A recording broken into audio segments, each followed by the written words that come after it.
नमस्कार दोस्तों, प्यारी टेल्स में आपका स्वागत है। दोस्तों, आज मैं आपके लिए लेकर आई हूँ मुंशी प्रेमचंद द्वारा लिखी हुई कहानी आधार। कहानी आपको पसंद आती है तो कृपया वीडियो को लाइक कर दीजिएगा और चैनल को सब्सक्राइब कर लीजिएगा। तो शुरू करते हैं आज की कहानी आधार। सारे गांव में मथुरा का जैसा गठीला जवान न था। कोई 20 की उम्र थी। मसें भीग रही थीं, गौएं चराता, दूध पीता, कसरत करता, कुश्ती लड़ता तथा सारे दिन बांसुरी बजाता, हार में विचरता था। विवाह हो गया था पर अभी कोई बाल बच्चा नहीं था। घर में कई हल्की खेती थी, कई छोटे बड़े भाई थे। वे सब एक साथ मिलजुल कर खेती बाड़ी करते थे। मथुरा पर सारे घर को घमंड था। उसे सबसे अच्छा भोजन मिलता और सबसे कम काम करना पड़ता। जब उसे जांघिए, लंगोट, नाल अथवा मुकदर के लिए रुपए पैसे की आवश्यकता पड़ती तो तुरंत दे दिए जाते थे। सारे घर की ख्वाहिश थी कि मथुरा पहलवान हो जाए तथा अखाड़े में अपने सवाए को पछाड़े। इस लाड़ प्यार से मथुरा जरा टर्रा हो गया था। गायें किसी के खेत में पड़ी हैं और खुद अखाड़े में दंड लगा रहा है। कोई उलाहना देता तो उसकी त्योरियां चढ़ जाती। गरज कर कहता, जो दिल में आए कर लो। मथुरा तो अखाड़ा छोड़कर गाय हाँकने नहीं आएंगे, मगर उसका डील डॉल देखकर किसी को उससे उलझने की हिम्मत नहीं पड़ती थी। लोग गम खा जाते थे। गर्मियों के दिन थे, ताल तलैया सूखी पड़ी थी, जोरों की लू चलने लगी थी। गांव में कहीं से एक सांड आ निकला और गायों के साथ हो लिया। सारे दिन 2 गायों के साथ रहता, रात को बस्ती में घुस जाता और खूंटों से बंधे हुए बैलों को सींगों से मारता। कभी किसी की गीली दीवार को अपने सींगों से खोद डालता, कभी घूरे का कूड़ा सींगों से उड़ाता। कितने किसानों ने साग भाजी लगा रखी थी, सारे दिन सींचते सींचते मरते थे। वह सांड रात्रि को उन हरे भरे खेतों में पहुंच जाता और खेत का खेत नष्ट कर देता। लोग उसे डंडों से मारते, गांव के बाहर भगा आते, किंतु थोड़ी देर में फिर गायों में पहुंच जाता। किसी की अक्ल काम न करती थी कि मुसीबत को कैसे टाला जाए। मथुरा का घर गांव के बीच में था, इसलिए उसके बैलों को कोई नुकसान न पहुंचता था। गांव में ऊधम मचा हुआ था और मथुरा को जरा भी चिंता न थी। अंत में जब धैर्य का अंतिम बंधन टूट गया तो एक दिन लोगों ने जाकर मथुरा को घेरा और बोले, भाई कहो तो गांव में रहें, कहो तो निकल जाएं। जब खेती ही नहीं बचेगी तो रहकर क्या करेंगे। तुम्हारी गायों के कारण हमारा सत्यानाश हुआ जाता है और तुम अपने रंग में मस्त हो। यदि भगवान ने तुम्हें बल दिया है तो इससे दूसरों की हिफाजत करनी चाहिए, ये नहीं कि सबको पीस कर पी जाओ। सांड तुम्हारी गायों की वजह से आता है और उसे भगाना तुम्हारा कार्य है, लेकिन तुम कानों में तेल डाले बैठे हो, मानो तुमसे कुछ मतलब ही नहीं। मथुरा को उनकी हालत पर दया आ गई। बलवान मनुष्य प्रायः दयालु होता है। कहने लगे, अच्छा जाओ, हम आज सांड को भगा देंगे। एक व्यक्ति ने कहा, दूर तक भगाना, नहीं तो फिर लौट आएगा। मथुरा ने लाठी कंधे पर रखते हुए जवाब दिया, अब लौटकर नहीं आएगा। चिलचिलाती दोपहरी थी और फिर मथुरा सांड को भगाए लिए जाता था। दोनों पसीने में भीगे हुए थे। सांड बार बार गांव की ओर घूमने की कोशिश करता, लेकिन मथुरा उसका इरादा ताड़कर दूर ही से उसकी राह छेंक लेता। सांड गुस्से से उन्मत्त होकर कभी कभी पीछे मुड़कर मथुरा पर तोड़ करना चाहता, मगर उस वक्त मथुरा सामना बचाकर बगल से ताबड़तोड़ इतनी लाठियां मारता कि सांड को फिर भागना पड़ता। कभी दोनों अरहर के खेतों में भागते, कभी झाड़ियों में। अरहर की खूंटियों से मथुरा के पैर लहूलुहान हो रहे थे। झाड़ियों से धोती फट गई थी, पर उसे इस वक्त सांड का पीछा करने के सिवा और कोई खबर न थी। गांव पर गांव आते थे और निकल जाते थे। मथुरा ने तय कर लिया था कि इसे नदी पार भगाए बिना दम नहीं लूंगा। उसका गला सूख गया था और आंखें लाल हो गई थीं। रोम रोम से चिंगारियां सी निकल रही थीं।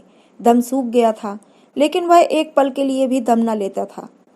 2-2.5 घंटों की दौड़ के पश्चात जाकर नदी नजर आई। यहाँ हार जीत का निर्णय होने वाला था। यहीं दोनों खिलाड़ियों को अपने दांव पेंच के करतब दिखाने थे। सांड सोचता था, अगर नदी में उतरा तो ये मार ही डालेगा। एक बार जान लड़ाकर लौटने की चेष्टा करनी चाहिए। मथुरा सोचता था, यदि यह लौट पड़ा तो उसकी मेहनत बेकार हो जाएगी और गांव के लोग मेरी हंसी उड़ाएंगे। दोनों अपनी अपनी घात में थे। सांड ने काफी चाहा कि तेज दौड़कर आगे निकल जाऊं तथा वहां से पीछे को फिरूं, पर मथुरा ने मुड़ने का अवसर न दिया। उसकी जान इस वक्त सुई की नोक पर थी। एक हाथ भी चूका तो प्राण जाएंगे, जरा पैर फिसला तो फिर उठना नसीब नहीं होगा। आखिर मनुष्य ने पशु पर सफलता पाई और सांड को नदी में घुसने के सिवा और कोई तरकीब न सूझी। मथुरा भी उसके पीछे नदी में बैठ गया और इतने डंडे मारे कि उसकी लाठी टूट गई। अब मथुरा को बड़े जोरों की प्यास लगी। उसने नदी में मुंह लगा दिया और इस प्रकार हौंक हौंक कर पानी पीने लगा मानो सारी नदी पी जाएगा। उसे अपनी जिंदगी में कभी पानी इतना अच्छा नहीं लगा था और न कभी उसने इतना पानी पिया था। मालूम नहीं 5 सेर पानी पी गया था अथवा 10 सेर, लेकिन पानी गर्म था, प्यास न बुझी। जरा देर में फिर नदी में मुख लगा दिया और इतना पानी पिया कि पेट में सांस लेने की भी जगह नहीं रही। तब गीली धोती कंधे पर डालकर घर की तरफ चला, किंतु 10 ही 5 पग चला होगा कि पेट में मीठा मीठा दर्द होने लगा। उसने सोचा दौड़कर पानी पी लेने से ऐसा दर्द अक्सर हो जाता है, जरा देर में दूर हो जाएगा। किंतु दर्द बढ़ने लगा और मथुरा को आगे जाना मुश्किल हो गया। वह एक पेड़ के नीचे बैठ गया और दर्द से व्याकुल होकर जमीन पर लौट गया। कभी पेट को दबाता, कभी खड़ा हो जाता, कभी बैठ जाता, मगर दर्द बढ़ता ही जा रहा था। आखिर में उसने जोर जोर से कराहना और रोना शुरू किया, लेकिन वहां कौन बैठा था जो उसकी खबर लेता। दूर तक कोई गांव नहीं, न व्यक्ति, न आदमजात। बेचारा दोपहरी के सन्नाटे में तड़प तड़प कर मर गया। हम कड़े से कड़ा जख्म सह सकते हैं, लेकिन जरा सा भी व्यतिक्रम नहीं सह सकते।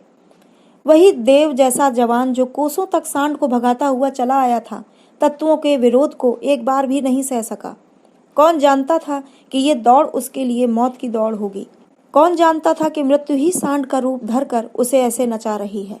कौन जानता था कि वह जल जिसके बिना उसके प्राण होठों पर आ रहे थे, उसके लिए जहर का काम करेगा।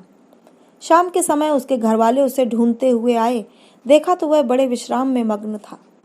1 महीना बीत गया। गांव वाले अपने काम धंधे में लगे। घरवालों ने रो धोकर सब्र किया, मगर अभागिनी विधवा के आंसू कैसे पुछते। वह हरदम रोती रहती। नेत्र चाहे बंद भी हो जाते, पर मन नित्य रोता रहता था। इस घर में अब कैसे निर्वाह होगा? किस आधार पर जिंदा रहूंगी? अपने लिए जीना या तो महात्माओं को आता है या लंपटों ही को। अनूपा को ये कला क्या मालूम। उसके लिए तो जिंदगी का एक आधार चाहिए था, जिसे वह अपना सर्वस्व समझे, जिसके लिए वह जिए, जिस पर वह गर्व करे। घर वालों को ये गंवारा नहीं था कि वह कोई दूसरा घर करे, इसमें बदनामी थी। इसके अलावा ऐसी सुशील, घर के कामों में इतनी कुशल, लेन देन के मामले में इतनी चालाक और रंग रूप की ऐसी सराहनीय औरत का दूसरे के घर पड़ जाना ही उन्हें असह्य था। इधर अनूपा के मैके वाले एक जगह बात पक्की कर रहे थे। जब सब बातें निश्चित हो गईं, तो एक दिन अनूपा का भाई उसे विदा कराने आ गया। अब तो घर के अंदर खलबली मची। इधर से कहा गया, हम विदा न करेंगे। भाई बोला, हम बिना विदा कराए मानेंगे नहीं। गांव के व्यक्ति जमा हो गए, पंचायत होने लगी। निश्चय हुआ कि अनूपा पर छोड़ दिया जाए। उसका दिल चाहे चली जाए, जी चाहे रहे। यहाँ वालों को यकीन था कि अनूपा इतनी जल्द दूसरा घर करने पर राजी नहीं होगी। 2-4 बार वह ऐसा कह भी चुकी थी, किंतु इस वक्त जो पूछा गया तो वह जाने को तैयार थी। आखिर उसकी विदाई का असबाब होने लगा। डोली आ गई। गांव भर की औरतें उसे देखने आईं। अनूपा उठकर अपनी सास के चरणों पर गिर पड़ी और हाथ जोड़कर बोली, अम्मा, कहा सुना क्षमा करना। जी में तो था कि इसी घर में पड़ी रहूंगी, पर भगवान को मंजूर नहीं है। यह कहते हुए उसकी जबान बंद हो गई। सास करुणा से व्याकुल हो उठी, बोली, बेटी, जहाँ जाओ वहाँ सुखी रहो। हमारे तो भाग्य ही फूट गए, नहीं तो क्यों तुम्हें इस घर से जाना पड़ता। ईश्वर का दिया सब कुछ है, पर उन्होंने जो नहीं दिया उसमें अपना क्या जोर। आज तुम्हारा देवर सयाना होता तो बिगड़ी बात बन जाती। तुम्हारे दिल में बैठे तो इसी को अपना समझो, पालो पोसो, बड़ा हो जाएगा तो मंगनी कर दूंगी। ये कहकर उसने अपने सबसे छोटे बेटे वासुदेव से पूछा, क्यों रे, भाभी से सगाई करेगा? वासुदेव की उम्र 5 वर्ष से अधिक न थी। अब की उसका विवाह होने वाला था, बातचीत हो चुकी थी। बोला, तब तो दूसरे के घर नहीं जाएगी ना? माँ, नहीं, जब तेरे साथ विवाह हो जाएगा तो क्यों जाएगी? वासुदेव, तब मैं विवाह करूंगा। माँ, अच्छा, उससे पूछ, तुझसे शादी करेगी? वासुदेव अनूपा की गोद में जाकर बैठा और शर्माता हुआ बोला, हमसे शादी करेगी? यह कहकर वह हंसने लगा, मगर अनूपा की आंखें डबडबा गईं। वासुदेव को सीने से लगाते हुए बोली, अम्मा, हृदय से कहती हो? सास, ईश्वर जानते हैं। अनूपा, तो आज से ये मेरे ही हो गए। सास, हाँ, पूरा गांव देख रहा है। अनूपा, तो फिर भैया से कहला भेजो, मैं उनके साथ न जाऊंगी। अनूपा को जिंदगी के लिए किसी आधार की जरूरत थी, वो आधार मिल गया। सेवा व्यक्ति की स्वाभाविक वृत्ति है, सेवा ही उसके जीवन का आधार है। अनूपा ने वासुदेव को पालना पोसना आरंभ किया। उसे उबटन तथा तेल लगाती, दूध रोटी मलमल कर खिलाती। आप तालाब नहाने जाती तो उसे भी नहलाती, खेत में जाती तो उसे भी अपने साथ ले जाती। थोड़े ही रोज में वह उससे इतना हिल मिल गया कि एक पल के लिए भी उसे न छोड़ता। माँ को भूल गया। कुछ खाने को दिल चाहता तो अनूपा से मांगता, खेल में मार खाता तो रोता हुआ अनूपा के निकट आता। अनूपा ही उसे सुलाती, अनूपा ही जगाती। बीमार पड़ता तो अनूपा ही गोद में लेकर बदलू वैद्य के घर जाती, वही औषधि पिलाती। गांव के स्त्री पुरुष उसकी यह प्रेम तपस्या देखते और दांतों तले उंगली दबाते। पहले बिरले ही किसी को उस पर यकीन था। लोग समझते थे साल 2 साल में इसका दिल ऊब जाएगा और किसी और का रास्ता लेगी, इस दुधमुहे बालक के नाम पर कब तक बैठी रहेगी। किंतु ये सारी आशंकाएं निर्मूल निकली। अनूपा को किसी ने व्रत से विचलित होते नहीं देखा। जिस दिल में सेवा का स्रोत बह रहा है, स्वाधीन सेवा का, उसमें वासनाओं के लिए कहाँ जगह है। वासना का वार निर्मम, आशाहीन, आधारहीन लोगों ही पर होता है। चोर की अंधेर ही में चलती है, रोशनी में नहीं। वासुदेव को भी कसरत का चाव था। उसकी शक्ल सूरत मथुरा से मिलती जुलती ही थी, डील डॉल भी वैसा ही था। उसने फिर अखाड़ा जगाया तथा उसकी बांसुरी की तानें फिर खेतों में गूंजने लगी। इस तरह 13 बरस गुजर गए। वासुदेव और अनूपा में मंगनी की तैयारी होने लगी। किंतु अब अनूपा वह अनूपा न थी जिसने 14 वर्ष पहले वासुदेव को पति भाव से देखा था। अब उस भाव की जगह मातृ भाव ने ले लिया था। इधर कुछ रोज से वह गहरे सोच में डूबी रहती थी। सगाई के दिन ज्यों-ज्यों पास आते थे उसका दिल बैठा जाता था। अपने जीवन में इतने बड़े बदलाव की कल्पना ही से उसका दिल दहल उठता था। जिसे बालक की भांति पाला पोसा, उसे पति बनाते हुए शर्म से उसका मुख लाल हो जाता था। दरवाजे पर नगाड़ा बज रहा था, बिरादरी के लोग जमा थे, घर में गाना हो रहा था। आज सगाई की तारीख थी। अचानक अनूपा ने जाकर सास से कहा, अम्मा, मैं तो शर्म के कारण मरी जाती हूँ। सास ने भौचक्की होकर पूछा, क्यों बेटी, क्या बात है? अनूपा, मैं सगाई नहीं करूंगी। सास, कैसी बात करती है बेटी, पूरी तैयारी हो गई, लोग सुनेंगे तो क्या कहेंगे? अनूपा, जो चाहे कहें, जिसके नाम पर 14 साल बैठी रही उसके नाम पर अब भी बैठी रहूंगी। मैंने तो समझा था मर्द के बिना स्त्री से रहा न जाता होगा। मेरी भगवान ने इज्जत आबरू से निभाह दी। अब नई आयु के दिन कट गए तो अब कौन चिंता है। वासुदेव की मंगनी कोई लड़की खोज कर दो। जैसे अब तक उसे पाला उसी प्रकार अब उसके बाल बच्चों को पालूंगी। तो दोस्तों, ये थी कहानी आधार। आपको कैसी लगी कमेंट में ज़रूर बताइएगा। चैनल को सब्सक्राइब नहीं किया तो सब्सक्राइब कर लीजिएगा।